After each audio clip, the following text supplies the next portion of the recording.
नमस्कार दोस्तों, स्वागत है आपका हमारे चैनल धूप धनुषी आरती में। दोस्तों, नवरात्रि की ये जो वासंती दुर्गा पूजा है, वसंत नवरात्रि की ये पूजन जो है शाग्निक पद्धति से कैसे किया जाए। वैसे हमारे सभी पूजा आदि जो है वो शाग्निक ही है।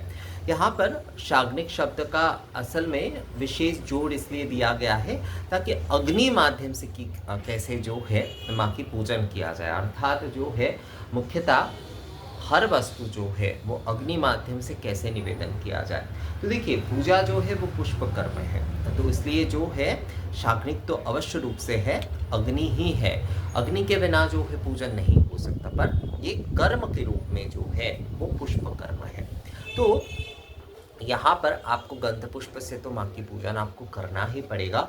अब आप शाग्निक पूजन अगर करना चाहते केवल मात्र जो है, तो वहाँ पर जैसे कि धूप निवेदन, दीप निवेदन, ये बहुत आवश्यक हो जाता है। अर्थात जो है मान लीजिए आपने जो है गंध पुष्प से पूजन किए, अर्थात जो है रक्त चंदन चंदन आदि आपने जो है माँ को प्रदान किए, उसके बाद बिल्व पत्र पुष्प अक्षत आदि आपने प्रदान किए। अब जो है आपको जो है आप जैसे कि केवल गुग्गुल धूप आप प्रदान करिए माँ को, उसके बाद एक दशांग धूप प्रदान करिए, सप्तांग धूप प्रदान करिए। इस प्रकार से नाना प्रकार के धूप जो है वो आप प्रदान कर सकते हैं। साथ में दीप भी आप प्रदान कर सकते हैं माँ को। जैसे कि आपने मान लीजिए कि 3 दीप आपने माँ को प्रदान किया, आपने 5 दीप प्रदान किया, आपने 7 दीप प्रदान किया, आपने कृत दीपक प्रदान किया, आपने जो है पंचदीप जो तेल के दीपक है वो आप प्रदान किए।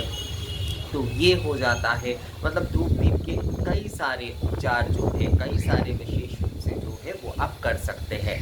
एक से अधिक जो है वो आप दे रहे हैं। साथ में धूप नैवेद्य जो है वो आप दे सकते हैं, धूप अनुवासन जो है वो आप कर सकते हैं, आरती जो है वो आप कर सकते हैं, कर्पूर निवेदन जो है वो आप कर सकते हैं। तो शाग्निक जो पूजा पद्धति है, अगर जो आप जो है वसंत नवरात्रि की जो है आप शाग्निक पद्धति से माँ के आप पूजन करना चाहते हैं, तो शाग्निक पूजा में मुख्यतः जो है आपको इन्हीं वस्तुओं का जो है आपको उपयोग करना चाहिए। मतलब इन्हीं वस्तु के साथ ही जो है आपको माँ की पूजन करना चाहिए। शाग्निक पूजा, देखिए मैं फिर से आप लोगों को यही कहूँगा कि पूजा हमारे जो कुछ भी जो है पद्धति है, जो भी हमारे पूजा पद्धति है वो शाग्निक है। हमारे हिंदू धर्म अग्नि के बिना कोई भी पूजन आदि कुछ नहीं हो सकता, क्योंकि अग्नि स्वरूपा जिनके हम पूजन कर रहे हैं ना, वो ज्योति स्वरूपा है, या फिर ज्योति स्वरूप में ही हम पूजन कर रहे हैं।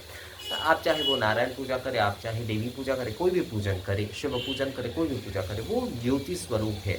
तो ज्योति स्वरूप की पूजा जो है वो अग्नि के बिना नहीं हो सकता। पर जब शाग्निक जो है विशेष रूप से कि शाग्निक उपचार से हम पूजन करेंगे, तो ये शाग्निक उपचार का मतलब होता है कि वहाँ पर जो है ये सारे जो अग्नि माध्यम की जो वस्तुएं हैं उसके जो है विशेषता वहाँ पर बढ़ जाती है। तो वहाँ पर जैसे कि आपने चंदन पुष्प आदि से आपने पूजन किए, उसके बाद जो है आपको नाना प्रकार के ऐसे धूप जो है अलग अलग धूप पात्र में आपको निवेदन करना चाहिए। आपको ये दीप आदि जो है वो आपको नाना प्रकार के जो है वो आपको निवेदन करना चाहिए। धूप नैवेद्य अवश्य रूप से जो है वो आपको देना ही देना चाहिए। उसके साथ आप धूप अनुवासन कर सकते हैं, आप जो है कर्पूर आदि जो है वो आप निवेदन कर सकते हैं। साथ में आरती जो है महाआरती, महाआरती का मतलब होता है कि एक से अधिक आरती के पात्र लेकर जो है आरती करना। तो इस प्रकार से ही जो है आप इन वसंत नवरात्रि में यानी कि वासंती दुर्गा पूजा में जो है आप माँ की आराधना आरती आदि कर सकते हैं। यही जो है शाग्निक उपचार की पूजा है, यही जो है माँ दुर्गा की शाग्निक उपचार की पूजा है। तो ये आप जो है 9 दिन यानी कि 19 तारीख से जो कि नवरात्रि शुरू हो रही है, आप नवरात्रि के प्रथम दिवस से जो है चाहे आप कलश स्थापना कर रहे हैं या ना भी कर रहे हैं।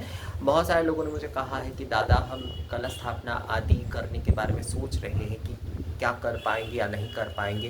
तो कई लोगों ने मुझे कहा है कि अगर अष्टमी के दिन जाकर केवल अष्टमी की पूजा करें और बाकी दिनों में जो है केवल धूप दीप आदि से ही हम बाकी सेवा पूजन करें, तो वो हम कर सकते हैं या नहीं। हाँ, कर सकते हैं, ये आप कर सकते हैं। आप प्रतिपदा से ही जो है कलश स्थापना करके भी जो है कर सकते हैं, यहाँ पर अष्टमी के दिन केवल अष्टमी के अगर आप पूजन करना चाहते हैं विशेष रूप से, तो उस दिन जाकर भी आप जो है वो कर सकते हैं। कोई समस्या उसमें नहीं है, बिल्कुल भी आपकी कोई समस्या नहीं है। तो आप कलश स्थापना कर रहे हैं या ना कर रहे हैं, या फिर केवल अष्टमी के दिन जाकर आप जो है विशेष रूप से पूजन कर रहे हैं, पर ये शाग्निक उपचार की ये जो आप पूजन है वो आप नित्य प्रतिदिन कर सकते हैं।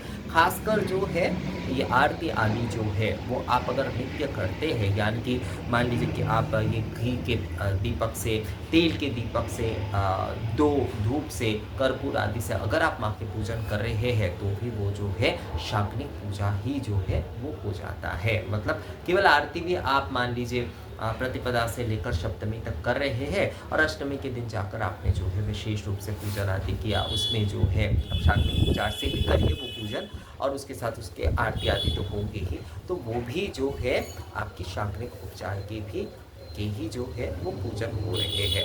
तो शाग्निक उपचार से इस प्रकार से जो है इस बसंत नवरात्रि में आप माँ का पूजन कर सकते हैं। तो ये वीडियो कैसा लगा आप लोगों को मुझे कमेंट्स करके ज़रूर बताइएगा। मिलेंगे आपसे अगले वीडियो में, तब तक के लिए नमस्कार।